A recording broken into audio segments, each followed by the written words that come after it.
ഈശോമിശിഹായ്ക്ക് സ്തുതിയായിരിക്കട്ടെ. നോമ്പ് വിചാരങ്ങളിലേക്ക് സ്വാഗതം. രക്തത്തിൽ ഒട്ടിപ്പിടിച്ചിരിക്കുന്ന വസ്ത്രങ്ങൾ ഉരിഞ്ഞെടുക്കപ്പെട്ടപ്പോൾ ദുസ്സഹമായ വേദന അനുഭവിച്ച മിശിഹായി, പാവം നിറഞ്ഞ പഴയ മനുഷ്യനെ ഉരിഞ്ഞു മാറ്റി അങ്ങേ ധരിക്കുവാനും മറ്റൊരു ക്രിസ്തുവായി ജീവിക്കുവാനും എന്നെ അനുഗ്രഹിക്കണമേ. വിശുദ്ധ പൗലോസ്ലീഹായ എഫേസ്യർക്ക് എഴുതിയ ലേഖനം 4-ാം അധ്യായം 22-ാം തിരുവചനം. നിങ്ങളുടെ പഴയ ജീവിത രീതിയിൽ നിന്നും രൂപം കൊണ്ട വഞ്ചന നിറഞ്ഞ ആസക്തികളാൽ കലുഷിതമായ പഴയ മനുഷ്യനെ ദൂരെ എറിയുവിൻ. ഓരോ നോമ്പുകാലം നൽകുന്ന ആഹ്വാനമാണ് നമ്മുടെ പഴയ മനുഷ്യനെ ഉരിഞ്ഞുമാറ്റി പുതിയ മനുഷ്യനെ ധരിക്കുവാൻ. വിശുദ്ധ ലൂക്കായുടെ സുവിശേഷം 15-ാം അധ്യായം 18-ാം തിരുവചനം. ഞാൻ എഴുന്നേറ്റ് എൻ്റെ പിതാവിൻ്റെ അടുത്തേക്ക് ചെല്ലും.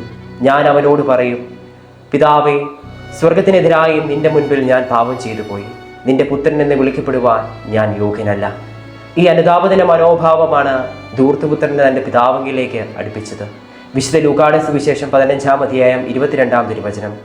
പിതാവ് തൻ്റെ ദാസരോട് പറഞ്ഞു, ഉടനെ മേൽത്തരം വസ്ത്രങ്ങൾ കൊണ്ടുവന്ന് ധരിപ്പിക്കുവേൻ. ഈ നോമ്പുകാലത്ത് അത് നമ്മളിൽ അനുതാപം ഉളവാക്കുമ്പോൾ നമ്മുടെ പഴയ മനുഷ്യനെ കർത്താവ് ഈശോ മിശിഹ നമ്മളിൽ നിന്ന് ഉരിഞ്ഞു മാറ്റും. ദൈവം നമ്മെ എല്ലാവരെയും സമൃദ്ധമായി അനുഗ്രഹിക്കട്ടെ.